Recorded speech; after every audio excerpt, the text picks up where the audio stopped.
And the more personable you are, the easier someone's going to relate to you, and the easier they're going to feel familiar with you and then want to engage with you.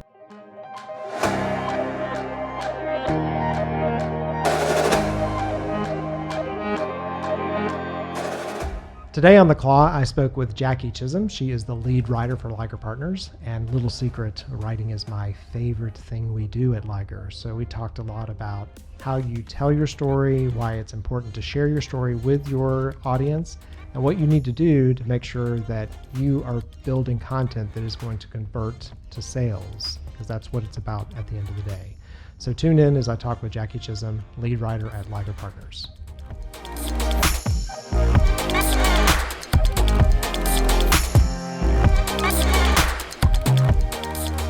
And welcome to The Claw. I'm Eric Holtzclaw, Chief Strategist at Liger Partners. The Claw is the marketing podcast for C-suite executives.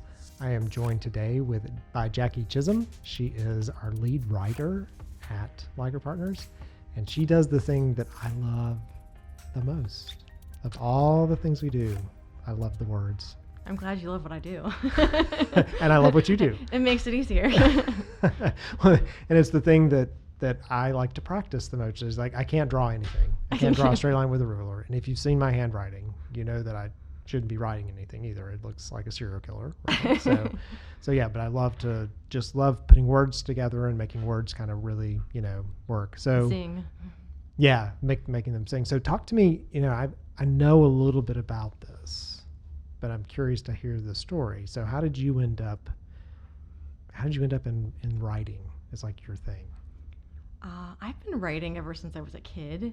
I started writing news stories about superheroes and recording them when I was about 8 years old. Oh, wow. So I've been writing other people's stories for a while. Even then I knew if it bleeds, it leads when I was 8. So that's why you were both the superheroes. Right? Yes, exactly. So those dramatic stories about superheroes, a couple about Cabbage Patch Kids maybe, but that's nice. I was doing it ever since then. I always say I've been writing and producing since I was, a kid, before I knew it was a thing or that I could do it, as a job. And so I kept on doing that, and then in college I was actually pre-law, but you were pre-law. I was pre-law. And what led to that? I just have this desire to stand up for the truth and also kind of defend the little guy, and so I kind of thought that would be a way to do it, and I quickly realized it was not for me. These were not my people. I joined a pre-law service fraternity and decided to get to know the people, and I was like, I just don't fit in here. Yeah. In the meantime, you're not allowed to major in pre-law at University of Florida, and I knew that the J School was for me. I knew that was my area. I knew I loved public speaking and writing, and I just didn't know which major, and I kind of eventually found my way right into broadcast journalism. I thought if I could major in public speaking, that would be, I would love that. How can I do that? And I thought, broadcast journalism, that is the easiest way. That is so interesting, because the reason I like writing is that I'm really an introvert at heart. So you see me do all this, and I do it because I have to. Right. The podcasting and things are things that I started doing at one of my last businesses when they were like, you got to get in front of the microphone and talk. And so I joined Toastmasters and those types of things. And so writing has always been sort of a secret way for me to tell my story, because I want to write it and then I don't want to see you read it. I don't want to know if you read it. I'll just put it out there. Just put it out there and let it fly. And then you really wanted to figure out how you could stand in front of people and speak, and that was kind of this. It's a similar outlet for two totally different reasons. Yes, and I did love doing it as a TV journalist and being in front of people. But I discovered when I was a journalist, I actually liked being behind the camera better. I liked crafting the stories and really figuring out what visuals go best with it, and just really crafting an awesome story. One of the best stories I ever did, I never even spoke during the story. I put together what's called a nat sound package, and it was just sound bites and music and nat sound from the entire day, and I loved it. So if I can craft something really cool but I don't have to speak in front of people, I was like, actually, I think I like this even better. So that behind the scenes, to take on it. So I totally get what you're talking about. But one of the companies I owned before this was a research company, and the great thing about being a researcher is you're supposed to get out of the way. You're not supposed to be there at all, and you're just prompting that person to tell you their deepest, darkest most terrible secret to get them to trust you. And I love to hear the stories. I just love to find out the reason behind the scenes. Yep. Real life is stranger than fiction, I always Absolutely. say. So if I could just, get somebody to tell me their story, I'm just so fascinated by people's stories and just what makes them tick. And it's always, to me, more interesting than like the fictional story I could tell. I'm thinking now, I'm creative, but I could never think of something like that, Right. So that's why I love the true aspect, the true stories. But journalism wasn't exactly for me. I ended up feeling like I could really exercise that in the marketing world, or even being on that more creative side and take the time with stuff. Oh, so was that because I was going to ask, so what moved you? Because I've always said, and this is going to sound terrible, but if I had it to do over and I thought I could make enough money at it, I would go be a journalist, because I love the idea of the tortured writer with the bourbon and the cigarette and I got to get the story done. There's a lot of bourbon and cigarettes in that field, yes. Yeah, before the end of the day and 600 words. But yeah, that kind of just tortured life just sounds, it sounds awesome. It sounds awesome. It wasn't that awesome. It wasn't that I was awesome. like, yeah, Okay. I think I need to go. Okay. And so then this gives you more time.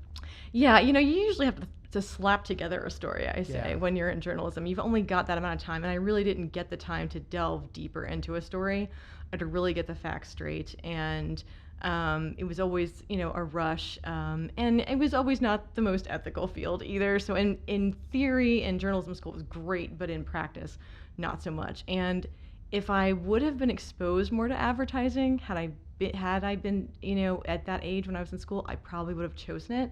But at the time, I just, I think advertising, when you hear that word, it kind of has that negative connotation, and people always think, oh, it's unethical, and you kind of want to stay away from it. And I just had that view, and I had that narrow mindset when I was in college, so I didn't even think about majoring in it. And as I started to kind of learn what I was good at, and that I was really good at engaging with people and knowing people and just understanding the psychology, I, was able to figure out ways to connect with them in my writing. I figured out that, marketing and helping other people engage their audiences was where my strengths were.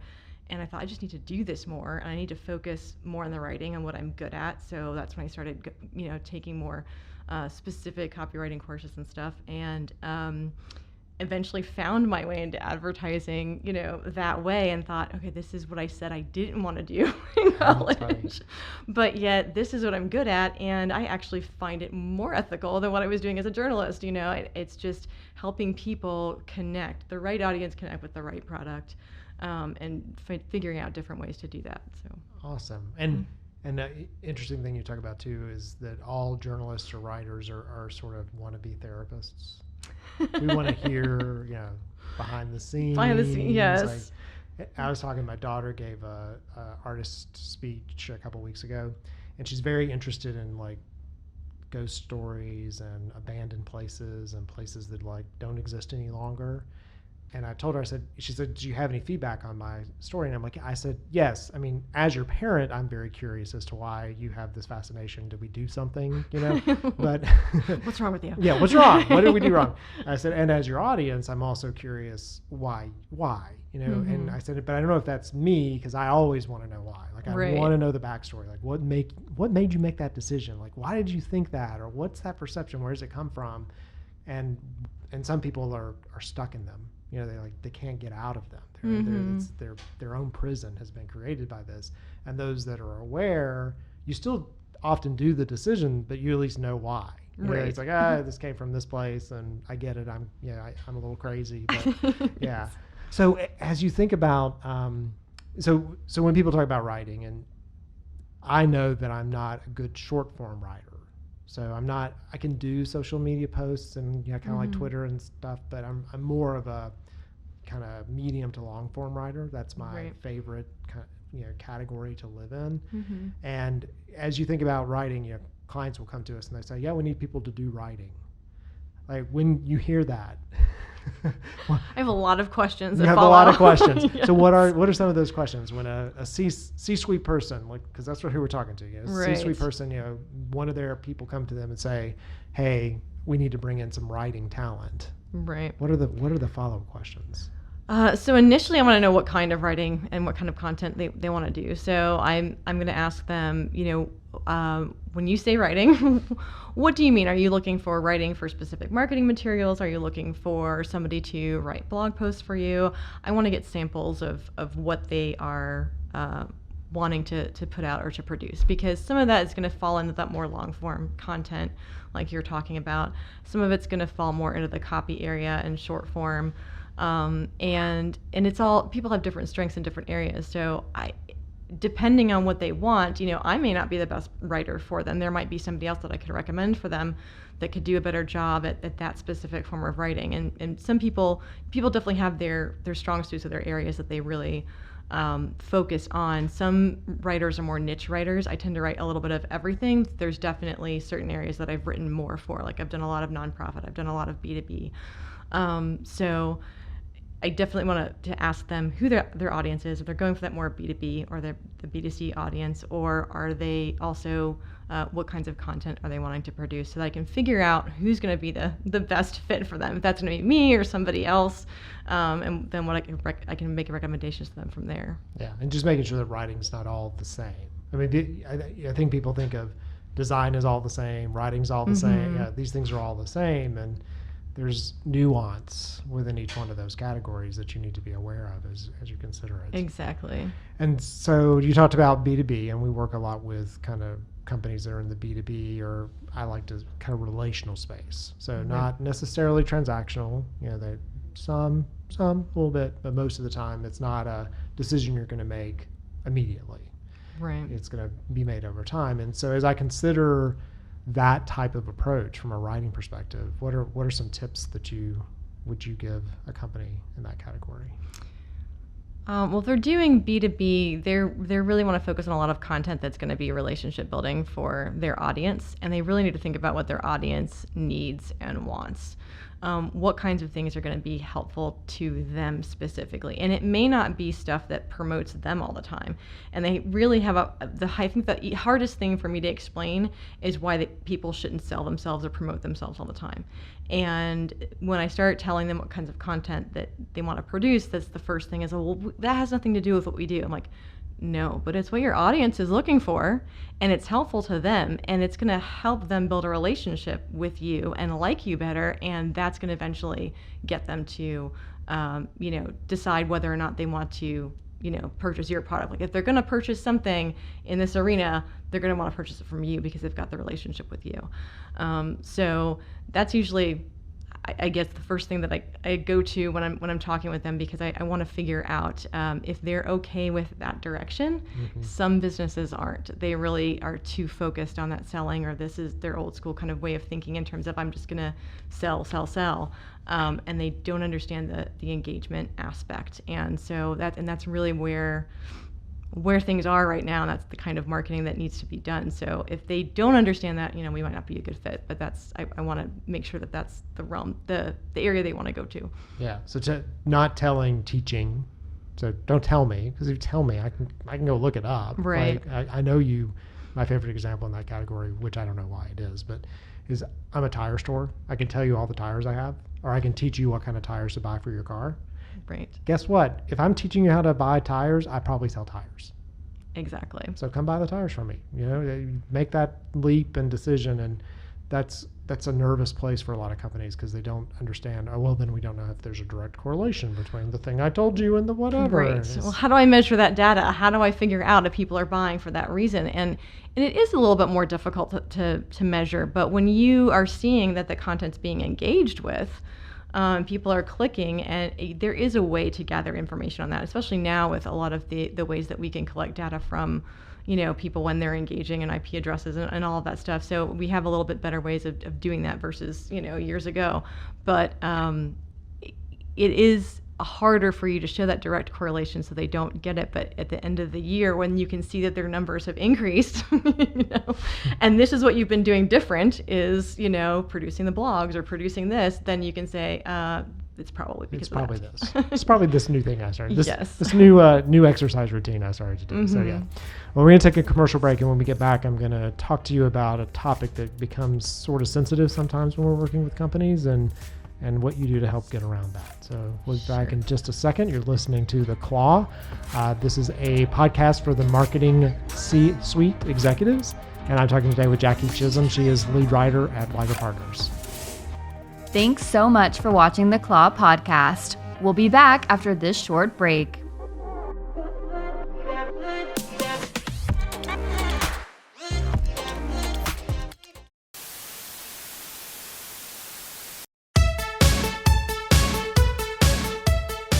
I used to be that guy. You know, the one who spends his days just eating his feelings, living in his parents' basement. It all changed when I received an invitation from the love of my life. Because of all the junk food and laziness, I had outgrown my entire wardrobe. I knew I had to completely transform my body by the end of the week.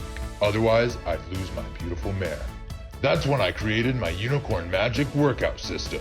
This system gives your muscles the boost they need to kick into overdrive and get you the results you want, immediately and effortlessly. By the time I went out on my date, using a magical combination, I didn't even recognize my own body, and neither will you. I personally guarantee you will see results after one workout with no risk to me. My customers agree.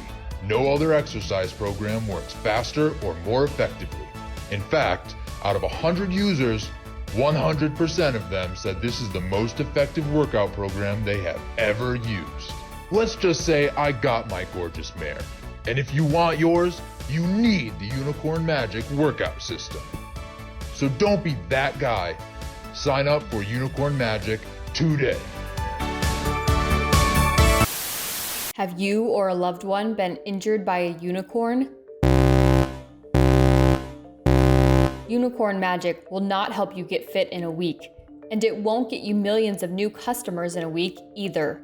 If you've experienced any of these symptoms, you may have been affected by a unicorn marketing agency.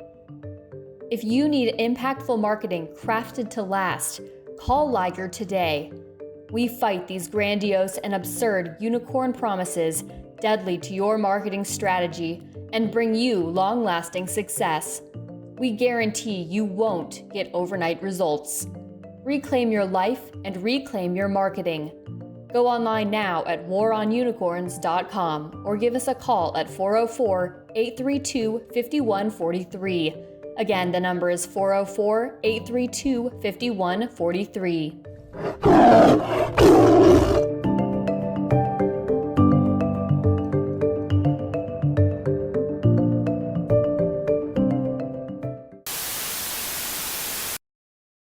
And we're back. You're listening to The Claw. I'm Eric Holtzclaw, Chief Strategist at Liger Partners. The Claw is a podcast for the C-suite marketing executive, and I'm joined today by Jackie Chism. She is the lead writer at Liger Partners. She's in the practice area that, don't tell anybody, that I may love the best. It's my favorite, most fun, get to tell the stories. And so right before we went to the commercial break, I was talking about one of the challenges that we run into. Specifically, I mean, I guess you could see it in the B2C. We work so much in B2B and kind of relational.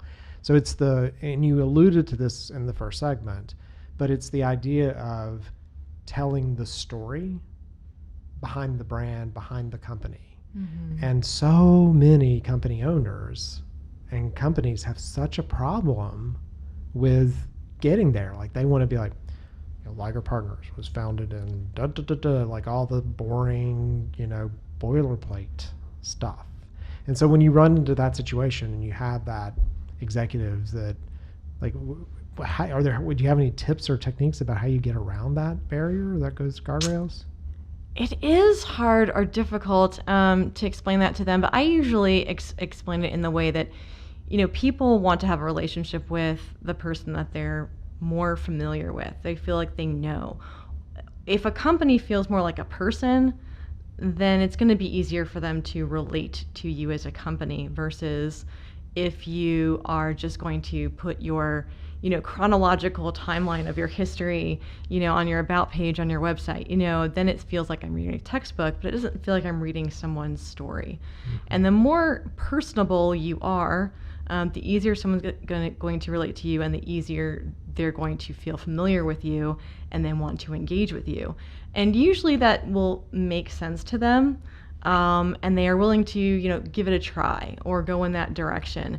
And then that usually I'm talking to people when we're working on websites and stuff, and I'm talking about pages, and I'm going, your about page doesn't make me want to buy from you. Mm-hmm. I read some about pages where I'm learning about a company, and I think, this is a company I like, I want to buy from them. Mm-hmm. And when you look at the data, most consumers today will say they would rather pay a little bit more for something to buy from a company that they like or that they feel has integrity, rather than from a company that they're maybe not getting that from, or that they don't think highly of. We've seen that with some of these socially conscious products, mm-hmm. of people willing to be buying a little bit more for Tom's shoes, because they know when they buy a pair that another child or a person in another country gets a pair of shoes. Yeah, right. So I'm getting more, this company's doing more, and so I'm willing to pay a little bit more. And so when I'm doing about pages for people, I'm thinking, like, I want to show people who you are, where you started, help them to really invest in, who you are as a company, and when they like you, then they're going to want to engage with you more. And so that I try to pull out that personal story. Yeah. And the story about their people that founded it, or the people who are involved.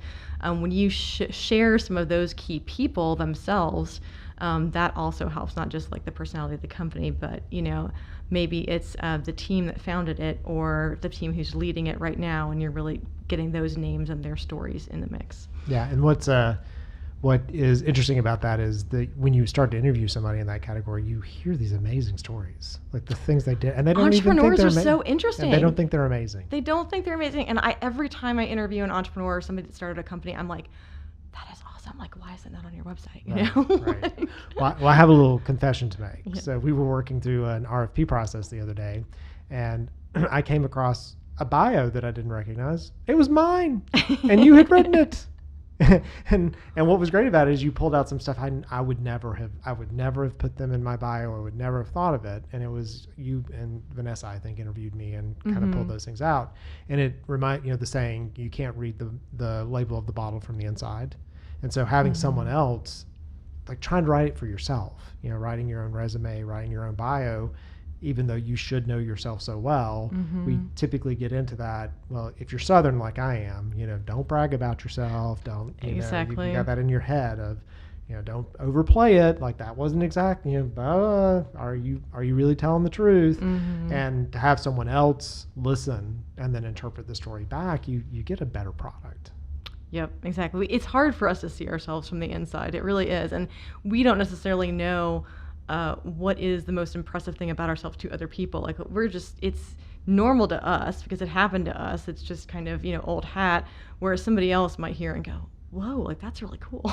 Yeah, well, I make the terrible assumption that people have already heard it. Mm-hmm. So there's several people, Dakota, I had him on the show, and he and I, he's in the sales department, I run the sales department, and I'll be like, oh yeah, that time when this, and he's like, no, I have no idea what time you're talking about with the thing. He's like, no, I don't know what you're talking about. Oh yeah, right. You just forget that you haven't, shared some of those stories. Mm-hmm. As you go through what I like about your process. So talk about your process. So if we may work with some founders and some CEOs and people who are not great writers. Mm-hmm. But that's just not their thing. So how do we get around that? Usually, and that's when I've dealt with the small business owners, a lot of times they're like, well, should I hire a writer, or should I, do this? I wrote my own website, and I've been a pretty good writer my whole life. And I'm going, what, you're probably a great writer, but some of my best writers some of the best writers that I know are horrible at writing their own stories or writing their websites. And it's all because they don't exactly know, marketing writing is a little bit different. They don't exactly know what they should hit on or what they should do in order to engage with their audience. They may not know their audience the best, and so sometimes it takes really understanding the audience. And we've created personas before, so understanding those personas that buy from them to get in there and write the best thing that you could possibly write. And so if they haven't gone through that research, they don't know that. But as the marketing agency, you go through that research. research and you figure that out in order to, direct everything at those personas. So you kind of have to explain, I think, the other parts of the process that they're not doing, that, people who are in marketing, those are the things that they're going to be thinking about and focusing on. And somebody who's a trained, copy and content writer is going to understand that marketing process and be wanting those things so that they can write, to those personas. And they can also share the story in the way that's going to be best received by them. Interesting. Mm-hmm. Writing in a way that's interesting. Because sometimes you come across this kind of can be boring, yeah. So the stuff you see, and that's the stuff you're going to skip. Yeah. So, talk to me about. So, what's one? It doesn't have to be with Liger. It's probably not with Liger. What's one of your favorite things you've ever written or written about, or writing assignments? Ooh, that's a tough one. Memorable. Favorite things, most memorable. I would say, I mentioned the Nat Sound package I did, so something that didn't even include me in it, and it just turned out so cool. I also I wrote and produced a video for a fair trade gift shop, and that was pretty fun because it involved getting video footage from some photographers that we had hired in Israel, and they interviewed some of the shop owners for us and stuff. So getting to see these shop owners who are like fourth generation, woodworkers and that owned shops and carved things out of olive wood in Bethlehem, and interviewing ladies who were masters in embroidery, and like each section of Israel, like all of the different areas have their own type of embroidery or like symbols that go into there based on where they're from, and getting to learn all of that and just kind of figuring out the best way to share that with the audience and just share with them the culture and the beauty of it. That was a lot of fun. So I got to, just log all that video and figure out which shots are the best and which sound bites are going to be the best, but putting that all in together to one encompassing story was just a lot of fun because I got to learn stuff. I think when you're a journalist, you're like a student of the world. Yeah, you're naturally curious. Naturally curious yeah. about everything. Yeah, and so to feel like I got to, in a sense, go to Jerusalem without actually going there and getting exposed to so much of it was very cool. So I love projects like that where I get to kind of dive into, people who are so interesting and live such a different life than I do. Yeah, naturally curious. I like to read. Good writers always like to read and find those passages that you wish you wrote. Yes. You read it and who wrote that? It's like the amazing prose.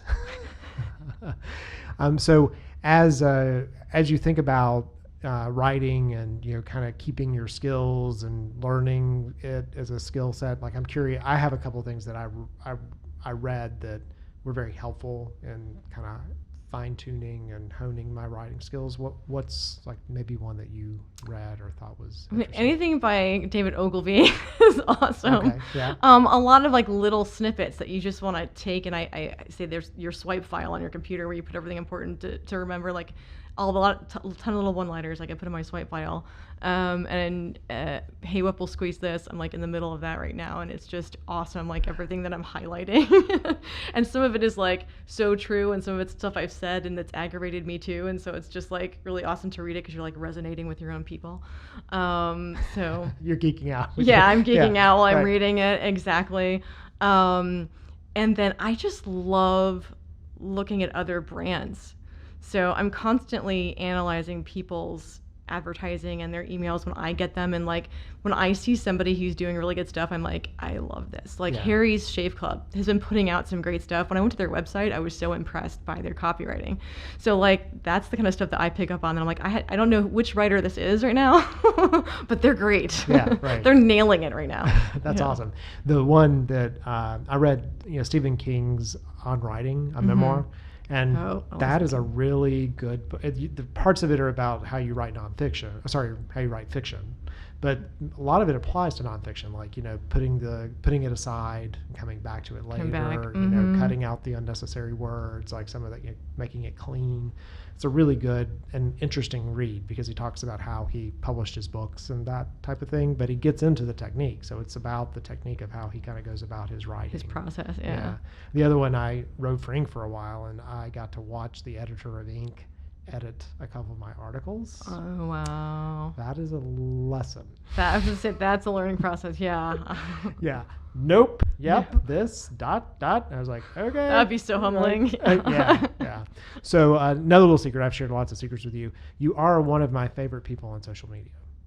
Oh, awesome. Thank you. I haven't been on the last week but that I much. love following you on social media. You are very insightful. You're in a bunch of groups, and the things you say are very interesting and thought-provoking. So if you're not following any other Liger, you should be following Jackie. So Jackie does a great job. You're in that. We're both in. I think you're the one who turned me on to it. Is it Writer's Right on LinkedIn? There's a probably. group. I'm in a bunch of them. Yeah. There are a couple groups like that, and they talk about the trials and tribulations of trying. I've written a book, and I have 2 more I want to write, and I haven't started them. I know this is a sad thing, right? I know. So there are a lot of those memes like, it's like, I'm going to go write. And I'm like, no, I'm not. No, I'm not. So, I write, but everything stinks that I write. Yeah. Oh, yeah. And it's hard to bring myself back to early writing sometimes. Well, often. Or it's hard for me to read anything and not edit it again. Yeah, no. Because you could just edit forever. Yes. And that is the thing. You could edit forever. You could literally edit forever. So, yeah. Well, I appreciate you joining me. Thank you for having me. It's been great. Yeah, you do a great job. Love having you on the team. Awesome. I love being on the team. So. Yeah. So we've been talking today with Jackie Chism. She's the lead writer for Liger, and you should check out, again, all of her stuff on social media. And a lot of the writing that you see come out of Liger is at her hands, or at least she's edited and made sure that it's right. You've been listening to The Claw, which is a marketing podcast for C-suite executives. If you're trying to tell your own story, just stop it. Just call us. You can tell your own story. You need somebody to interview you and come up with what the interesting parts are. So until next time, we'll see you then. Thank you so much for tuning in to the Claw podcast. Don't forget to like and subscribe, rate and review this podcast. And if you or someone you know wants to make an appearance on this show, email us at yourbestie@ligerpartners.com.